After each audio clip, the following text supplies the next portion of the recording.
It's the show that magicians around the globe don't want you to see. The Masked Magician is back, out of hiding, daring to expose the world's most highly guarded secrets. You'll find out how they perform amazing appearances, death-defying escapes, baffling levitations, astounding vanishes,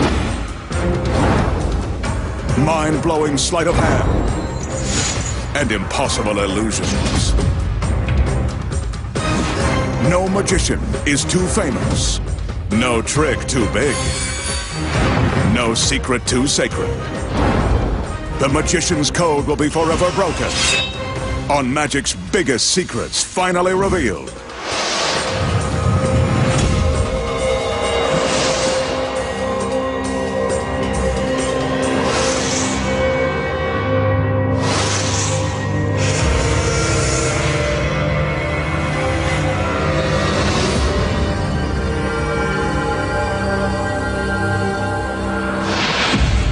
Tonight, the Masked Magician pulls back the curtain and exposes the secrets to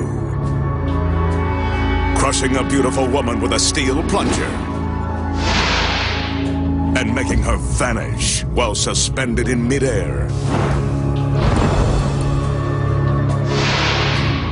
floating through a solid steel frame without wires, plus penetrating a plate glass window without shattering it to pieces. And much more, right now on Magic's Biggest Secrets finally revealed. This corrugated metal enclosure will be the site of the magician's first illusion tonight. As we can see, the enclosure is completely empty and free from magical gimmicks.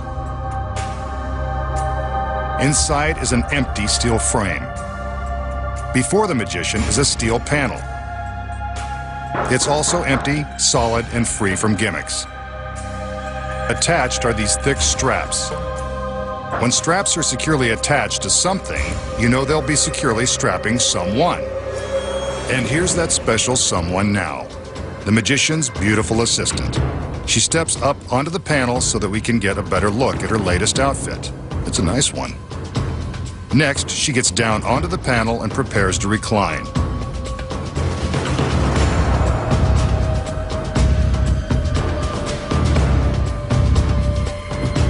The magician calls in 2 male assistants to help him. Apparently, she's more than he can handle. The assistants strap the girl to the panel, just as I suspected. At least she's dressed for it. Remember, there are no camera tricks involved. The magician checks the strap and does some conjuring while he's at it. He calls in 2 more assistants, and the 4 men lift the panel and carry it into the metal enclosure. They position the panel within the empty steel frame and lock it in place. We can see how tightly the girl is strapped down. He doesn't want her to get away.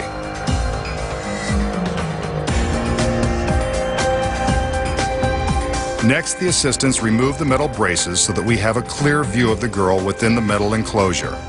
Watch. The magician gives us another look at the girl, and for this, I'm grateful. He conjures a cloud of smoke. A flash. She's gone. The girl and the steel panel have vanished in an instant. But where did she go? We'll just have to wait for the magician to show us how it's done. So how did the magician make his lovely assistant vanish while suspended in midair? It's not a camera trick. Here are the secrets. The first secret is in the sheet metal enclosure. Concealed in the back wall is a secret panel, behind which is a stagehand. We'll learn more about his role later. When the illusion begins, the girl is strapped to the metal panel. The magician and his assistants take great care to strap the girl securely so she can't go anywhere. Next, the panel is moved to the metal framework inside the enclosure. The framework contains several secrets. First off, the straps are real and it's critical to the girl's safety that they are securely fastened. They're padded for her comfort. But we'll get to that in a minute. When the assistants are securing the panel to the frame, what you don't notice is that they're releasing secret latches positioned in the corners of the frame. See? The latches flip out of the way. During the performance, the magician appears to conjure a puff of smoke and an explosion, and the girl is gone. But where did she go? Remember the stagehand hidden behind this secret panel?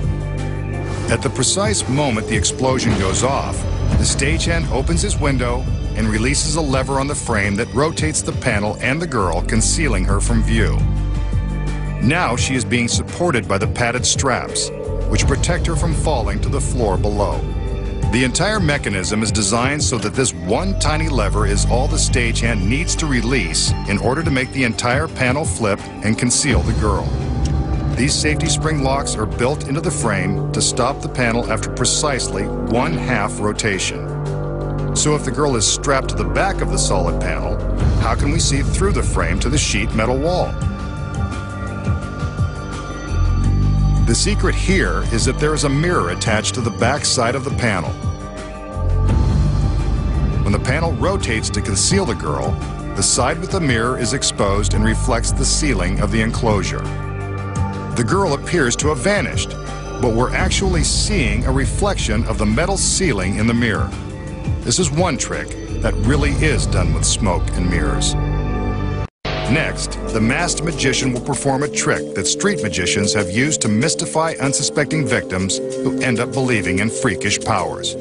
He'll use a deck of cards and an assistant as his random volunteer. He begins removing the cards a few at a time, telling the girl to say stop whenever she wants. And she does. The card that remains at the top of the stack is offered for her inspection. The magician turns his back so we can get a better look at the card and the girl. King of Clubs. He asks her to hold the card tightly to her chest. Lucky card. Then he shows her an ordinary lighter. That's a real flame. So remember, don't try this at home. Ouch! That's what happens when you play with fire. See? A blister. Painful. There it is, as if we needed a better look. Next, he tells the girl to concentrate on her card, promising to reveal it with his freaky powers. Looks like she wants him to prove it. Again, he takes the lighter and pinches the flame. Ouch! I told him it was hot. But what's this? Burned into his flesh are a K and a club for the King of Clubs. Freaky, isn't it? But I bet he's burning to tell us the secret.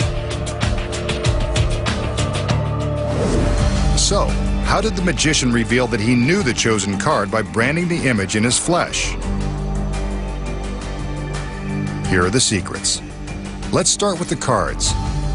The magician knew which card the girl would choose all along, because before the trick began, he marked the location of the King of Clubs with his little finger. He removes a few cards, and when the girl tells him to stop, he removes one final stack. The card on top of the remaining pile is the one he offers to the girl. This is how he makes sure she chooses the king. The magician knows which card she'll choose, but how does he brand the symbols into his skin? The secret here is concealed within the lighter. Embossed into the sides of the lighter are stencils representing 3 values on one side and 3 suits on the other. The small circle on the bottom is the stencil the magician uses to convince us that he's caused a blister with the lighter. He turns his back as the volunteer shows her card, and at the same time he's gripping the bottom of the lighter tightly. The circle leaves a temporary impression on his thumb that looks like a blister. He pretends to burn his thumb and shows us the phony blister to prove it. Next, he tells the girl to think of her card and promises her he can guess what it is. He's really just stalling as he squeezes his thumb and forefinger against the stencils for the club and the king. This tight pressure will leave the appropriate markings in his flesh. When he pretends to burn himself the second time, he can reveal the impressions which have been secretly left by the stencils. And now, you know the secrets. For his next illusion, the magician will employ this curious-looking device that has a long plunger on one end.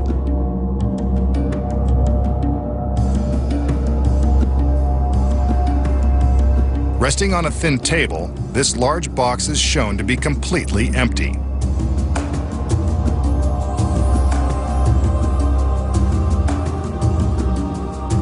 Both the front and back sides are open, so we can see everything.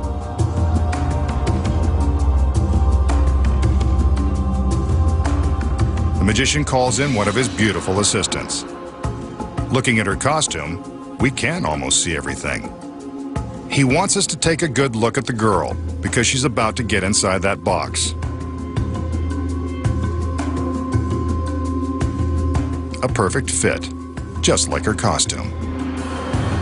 The magician calls in his other assistants and the fun begins. They draw shades in the back and the front of the box and secure them to the face of the plunger. The line drawing on the front is a fair depiction of the girl inside, with a little artistic license here and there. We get the idea. He hands the girl a red silk handkerchief as a lovely parting gift. Whenever a girl gets into a magical box, we can assume something is about to happen to her. As she continues to wave bye-bye, the magician backs up to the end of the plunger. Without warning, he pushes the plunger forward, presumably crushing everything in its path. But the girl is still waving. There's barely enough room for her inside.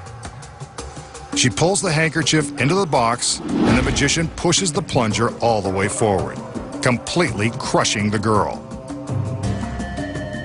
As we can see, there is nothing left inside the box except for the long plunger.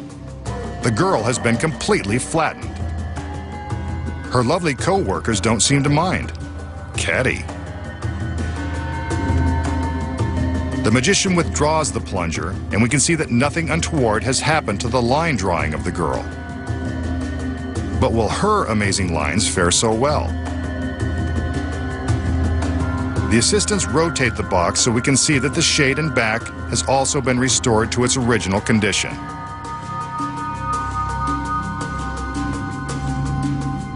And now to get a look inside. He gives a magical wave and commands one of the assistants to open the shade. There's the girl, and she's not the least bit flattened.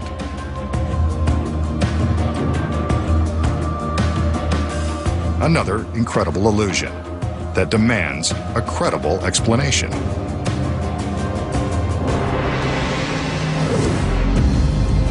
So how did the magician crush his assistant flat as a pancake?